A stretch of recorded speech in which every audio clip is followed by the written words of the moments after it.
Good evening, Starshine. I can smell you.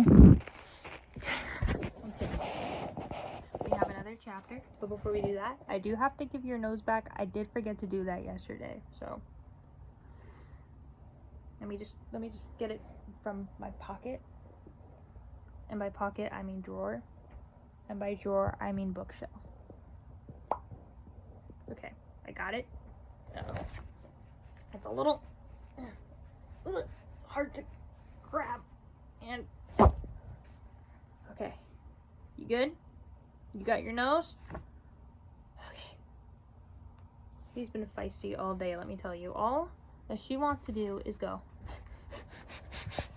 So, know that deep down inside, your nose was truly missing you. So, the next chapter we have is chapter 4 of Wayside School, Dr. Pickle.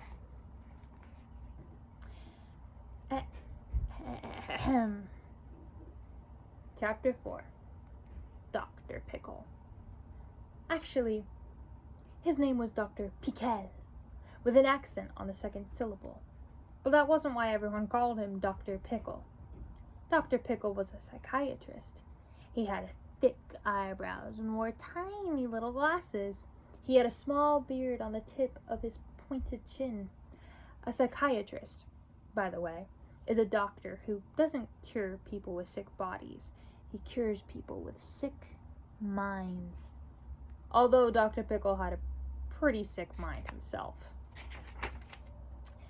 One day, a woman came into his office. She smoked too much, and she wanted him to help her quit.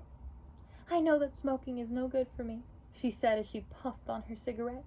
"It's bad for my heart. It fills my lungs with gunk, and my husband, Fred, won't kiss me because my breath stinks. But I can't quit." She finished her cigarette, smushed it out in an ashtray, then immediately lit another one. "Have a seat," said Dr. Pickle. She sat down on the couch. "Look into my eyes," said Dr. Pickle. The woman stared into his deep, penetrating eyes. Dr. Pickle held up a gold chain. At the end of the chain was a green stone that was almost transparent. It looked like a pickle. Hence his name. "Watch the pickle," he said. As he gently moved the chain, the pickle went back and forth, back and forth, back and forth. The woman's eyes went back and forth, back and forth, back and forth. "Put down your cigarette," Dr. Pickle said with a strong but gentle voice. The woman set her cigarette in the ashtray as she continued to stare at the pickle. "You are getting sleepy," said Dr. Pickle.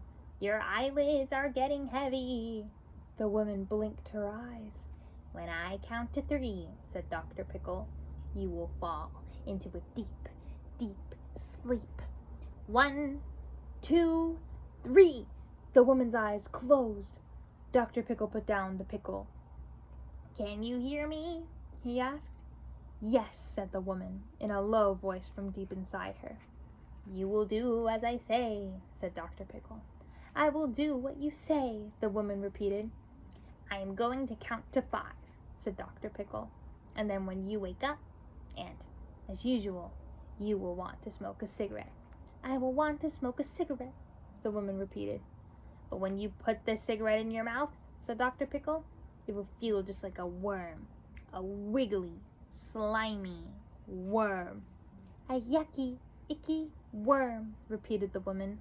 "Good," said Dr. Pickle. "Now just one more thing." He rubbed his beard and smiled. "Whenever your husband, Fred, says the word potato, you will slap him across the face." "When Fred says potato, I will slap his face."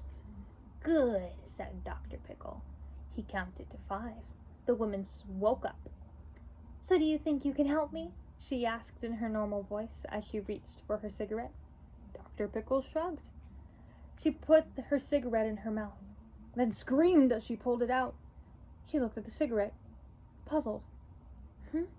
She said. She placed it back in her mouth, then spit it out onto the floor. "I'm sorry," she said, a little confused. She picked up the cigarette and put it in the ashtray. That's all right, said Dr. Pickle. She took out a new cigarette from her pack, but as soon as she put that in her mouth, she spit it out too. I'm sorry, she said again. I don't know what's come over me. She walked out of his office, shaking her head. She dropped her pack of cigarettes in the trash, and she never smoked again. It was an interesting thing about that word potato. Whenever Fred said it, she slapped him. And he'd ask her why she slapped him, but she never remembered slapping him. So they'd get into a big fight, each calling each other crazy. Then they'd kiss and make up, which is nice because her breath didn't stink. They never figured out it had anything to do with saying potato. How could they?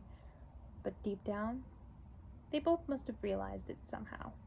Because while they used to eat lots of potatoes, they gradually ate fewer and fewer, until they finally stopped eating them altogether.